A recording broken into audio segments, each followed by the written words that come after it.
যা আর কি মানে বাসর ঘরে হয় আর কি, সে আমার ডালিমগুলা দেখে বলছে তোমার ডালিমগুলা না সেই আমার অনেক ভালো লাগছে তোমার ডালিমগুলা, তোমার ডালিমটা দেখেই না তখন আমি তোমাকে বিয়ে করতে চাইছিলাম। আর তোমার ঠোঁটে না আমার সেই কিস করার অনেক ইচ্ছা ছিল। তো না সেদিন তখন হচ্ছে সে কি বলবো আমার ঠোঁটগুলা কিস করে আর কামড়ায় আমার ঠোঁট টোট পুরো কাইটা ফেলছে। আর এই বুক মানে আমার এই আপেলগুলা, হ্যাঁ সে মানে এরকম ভাবে আমার তো মনে করেন পুরো অস্থির হয়ে গেছে, পাগল হয়ে গেছি। তারে মনে করেন খামসা টামসা আমি রাখি নাই, মানে এতটা আমার উত্তেজনা হয়ে গেছি। কিন্তু কি বলবো উত্তেজনা হইলে কি হয়েছে, সে যে বয়স্ক তার তো ইঞ্জিলটাই ধরতে গেলে নাই। বয়স্ক মানুষ আবার মনে করে ইঞ্জিলটা একবারে ফোটায় রয়েছে, মানে কোনোতেই ইঞ্জিল খাড়ায় না।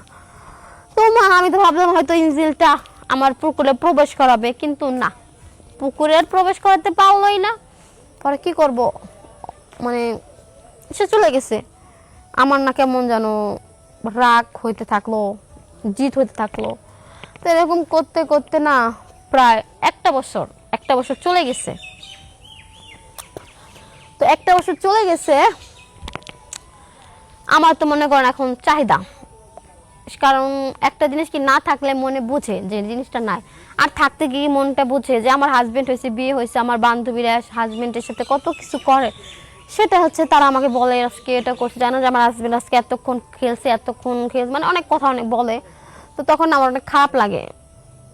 আশা করি সবাই ভালো আছেন, আমিও মোটামুটি ভালো আছি।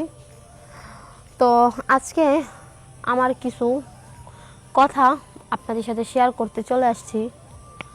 আমার নাম হচ্ছে তানিশা, আমার বয়স 17, আমি ক্লাস 8-এ পড়তাম। তো মানে কি বলবো, আমি মানে খুব দুষ্টু টাইপের ছিলাম আর কি। আমি যখন স্কুলে যেতাম না খুব দুষ্টু প্রকৃতির ছিলাম। তো সবসময় স্কুলে যাওয়া আসা যখন করতাম না, তো আমাদের গ্রামের প্রভাবশালী যাকে বলে আর কি, টাকা পয়সা কোনো কিছুরই তার অভাব নাই। সবসময় যাদের একটু মানে অবস্থা ভালো থাকে না, তারা সবসময় টাকার গরম দেখায়, কারণ তাদের টাকা আছে তাই সেটার হচ্ছে গরম দেখায়। তো আমি সবসময় স্কুলে যাইতাম আসতাম। তো হচ্ছে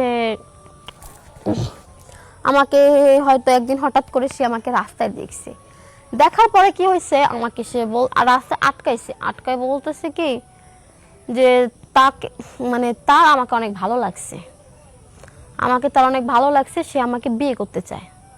আমি বললাম যে না, আমার পক্ষে সম্ভব না, আমি আপনাকে হচ্ছে বিয়ে করতে পারবো না। পরে কি হয়েছে মানে আমি মানে লোকটাকে আমি তো জানতাম না, লোকটাকে মানে অনেক তার সাথে খারাপ বিহেভ করছি, যে কখনো এরকম বুইড়া বেটার সাথে বিয়ে করবো না, মানে এরকম কিছু কথা বলে আমি হচ্ছে চলে আসছি ওখান থেকে।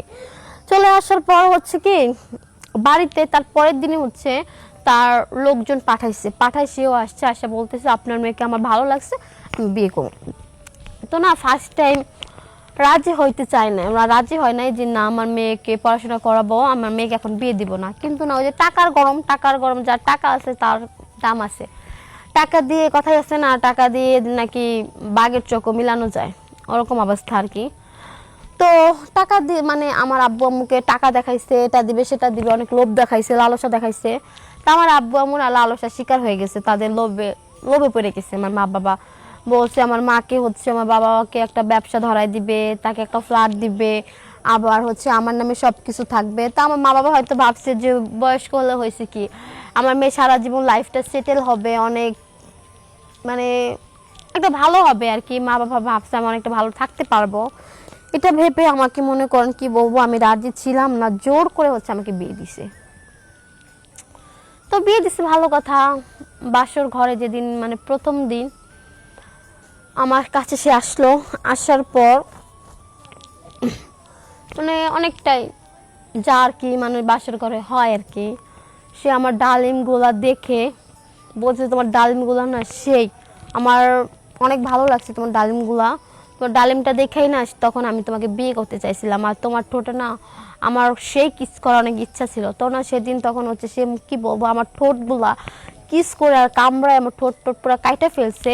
আর এই বুক মানে আমার এই আপেলগুলা, হ্যাঁ সে মানে এরকম ভাবে বাবা খাইছে, আমার তো মনে করেন পুরো অস্থির হয়ে গেছে, পাগল হয়ে গেছে। তার মনে করেন খামসা টামসা আমি রাখি নাই, মানে এতটা আমার উত্তেজনা হয়ে গেছি। কিন্তু কি বলবো, উত্তেজনা হইলে কি হয়েছে, সে যে বয়স্ক তার তো ইঞ্জিলটাই ধরতে গেলে নাই।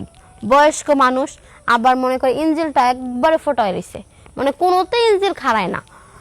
তো আমি তো ভাবলাম হয়তো ইঞ্জিলটা আমার পুকুরে প্রবেশ করাবে, কিন্তু না, পুকুরের প্রবেশ করাতে পারলোই না। পরে কি করব, মানে সে চলে গেছে। আমার না কেমন যেন রাগ হইতে থাকলো, জিদ হইতে থাকলো। তো এরকম করতে করতে না প্রায় একটা বছর চলে গেছে। তো একটা বছর চলে গেছে, আমার তো মনে করেন এখন চাহিদা, কারণ একটা জিনিস কি না থাকলে মনে বুঝে যে জিনিসটা নাই, আর থাকতে গিয়ে মনটা বুঝে যে আমার হাজবেন্ড হয়েছে, বিয়ে হয়েছে, আমার বান্ধবীরা হাজবেন্ডের সাথে কত কিছু করে।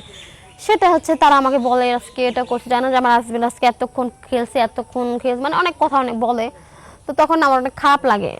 তো আমি না আর পারতেছি না এই বুড়া লোকের সাথে থাকতে, আমার লাইফটা পুরো নষ্ট হয়ে গেছে। আমি না এখন এই জায়গা থেকে বের হইতে চাই। তো আচ্ছা, আপনারা কি এমন কেউ আছেন যে আমাকে এই লাইফটার থেকে একটা নতুন জীবন দিবেন, এই লাইফটা থেকে আমাকে উদ্ধার করবেন? যদি এমন কেউ থেকে থাকেন তাহলে অবশ্যই আমাকে যোগাযোগ করবেন। আর যোগাযোগ করবেন কিভাবে, ভিডিওর নিচে শেয়ার অপশন আছে, শেয়ার অপশনে 3বার ক্লিক করবেন। 3বার ক্লিক করার পর হচ্ছে আমার হোয়াটসঅ্যাপ এবং নাম্বার দেওয়া আছে, ওইখান থেকে আমাকে কল করবেন।